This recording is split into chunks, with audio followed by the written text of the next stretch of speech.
Hello ladies and gentlemen, Nick here, and welcome to my Aimless Wanderings vlog for Mortal Pomposity, the first Pompous Doctor Wave 3 story. So we're into Darker Paths, the 10-part story, the 10-story epic.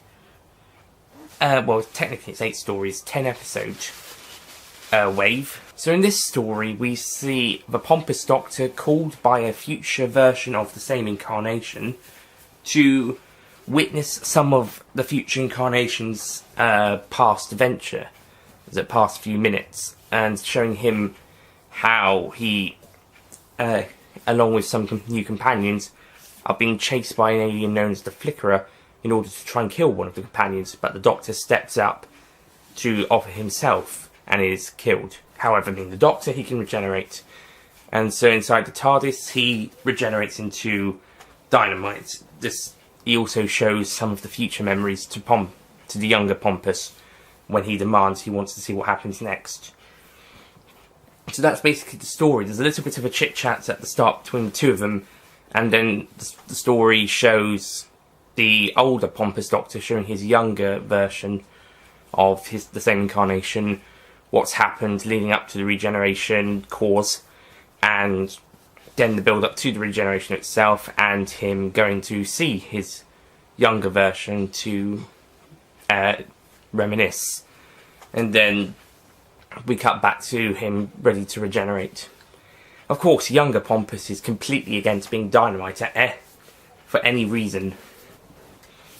So yeah, dynamite has had such a negative effect on Pompous that he's gone completely against dynamite, and he's going to try everything he can to try and prevent what's happened. Okay, with Mortal Pomposity, the thing is, the future version of the Doctor is showing his younger self these events, so naturally he knows he's probably going to change time a little bit by showing Pompous these things, or it's going to set in motion the exact same events. However, what happens later in the series is that Pompous gets darker as opposed to the older one, who's actually softer. He's gone softer. He's prepared to sacrifice himself to save his friends, and he's okay with being dynamite because that means he'll survive. However, with the younger self, he's going to do everything he can to avoid becoming dynamite, at least at this point in his life. So, as we'll see later on in the wave, he's going to get darker, and eventually we're going to see him become someone he's not even Pompous, but just not the Doctor, but we'll get to that later. So yeah, older Pompous was a bit of an idiot, showing his younger self this. I mean, it's fun to reminisce, but doing this pretty much sets his path in motion, either directly setting the events or directly setting the event but with a difference. In this case, Pompous going against what he used to stand for in order to just not be dynamite.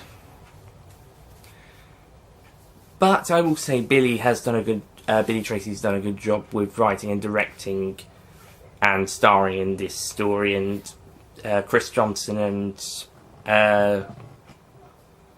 Britty Lee do good jobs as Tim and Ren. I'm not as completely impressed with Mortal Pomposity because it's not quite as interesting as a story. I mean, the whole stuff with the reminiscent meet up and seeing stuff from the two angles of the timeline is interesting, but as a setup for the rest of the series, it isn't quite as fun. Nor is it that fun on its own account, though it is interesting to see the developments of the two versions of the Doctor, as well as also the early Dynamite stage. So overall, I'm going to give Mortal Pomposity a 7 out of 10. I don't quite find it as interesting or as fun as some of the other stories in this wave. So I think it's an okay start. I think it gets off to a good start. But it's not quite my cup of tea. It's okay. So that's it from my vlog on Mortal Pomposity. Next time we'll be looking at The Deadly Killer.